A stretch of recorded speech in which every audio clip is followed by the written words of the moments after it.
Hi friends, welcome back to my channel. ಇದು snap in ಅಂತ ಹೇಳಿ ಪೆರಿ ಪೆರಿ ಮಸಾಲ. ಇದ್ರ ಒಳಗಡೆ ಉದ್ದುದ್ದ ಸ್ಯಾಚೆಟ್ಸ್ ಇರುತ್ತೆ. ಈ ಸ್ಯಾಚೆಟ್ಸಲ್ಲಿ ಮಸಾಲ ತುಂಬ ಚೆನ್ನಾಗಿರುತ್ತೆ. ಆ ಮಸಾಲ ಯೂಸ್ ಮಾಡಿ ನಾನು ಮಸಾಲ ಗೋಡಂಬಿ ಮಾಡ್ತಾ ಇದ್ದೀನಿ. ಪೆರಿ ಪೆರಿ ಮಸಾಲದು ಗೋಡಂಬಿ ಮಾಡ್ತಾ ಇದ್ದೀನಿ. ಬನ್ನಿ, ನೀವು ಕಡಾಯಿಗೆ ಈ ಥರ ಗೋಡಂಬಿ ಹಾಕಿ ಸ್ವಲ್ಪ 1-2 ಸ್ಪೂನ್ ತುಪ್ಪ ಹಾಕಿ ಹುರಿಬೇಕು. ಇಲ್ಲಿ ನೋಡಿ, ನಾನೊಂದು 2 ಸ್ಪೂನ್ ತುಪ್ಪ ಹಾಕ್ತಾ ಇದ್ದೀನಿ.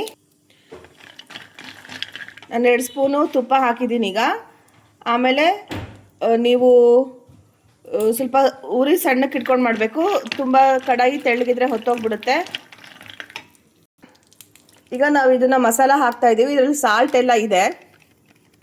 ಸಾಲ್ಟು, ಹುಳಿ, ಸ್ವಲ್ಪ ಸಕ್ಕರೆ ಎಲ್ಲ ಇದೆ ಇದರಲ್ಲಿ. ಹಾಕಿ ಸ್ವಲ್ಪ ಹಿಂಗೆ ಹುರಿಬೇಕು. ಆಮೇಲೆ ಇದನ್ನು ಗ್ಯಾಸ್ ಆಫ್ ಮಾಡಿಬಿಡಿ, ಯಾಕಂದರೆ ಅದು ಹೀಟ್ ಇತ್ತು ಅಂದರೆ ಮಸಾಲ ಹೊತ್ತುತ್ತೆ.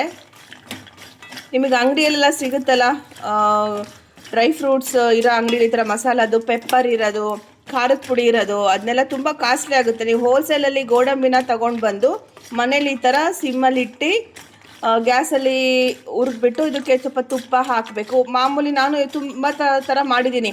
ಉಪ್ಪು ಮತ್ತು ಖಾರದ ಪುಡಿ. ಇದೇ first time peri peri masala ಹಾಕಿ ಮಾಡ್ತಾಯಿದ್ದೀನಿ.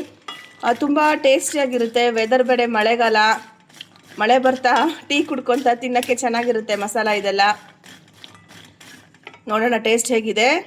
ಇದು ಆರಿದ್ಮೇಲೆ ಕ್ರಿಸ್ಪಿ ಬರುತ್ತೆ ಬಾಯಲ್ಲಿ, ತುಂಬ ಚೆನ್ನಾಗಿದೆ. ಈ ವಿಡಿಯೋನ ಲೈಕ್, ಶೇರ್ ಆ್ಯಂಡ್ ಸಬ್ಸ್ಕ್ರೈಬ್ ಮಾಡಿ. ನೀವು ಇದನ್ನು ಟ್ರೈ ಮಾಡಿ. ಓಕೆ ಫ್ರೆಂಡ್ಸ್, ಬಾಯ್.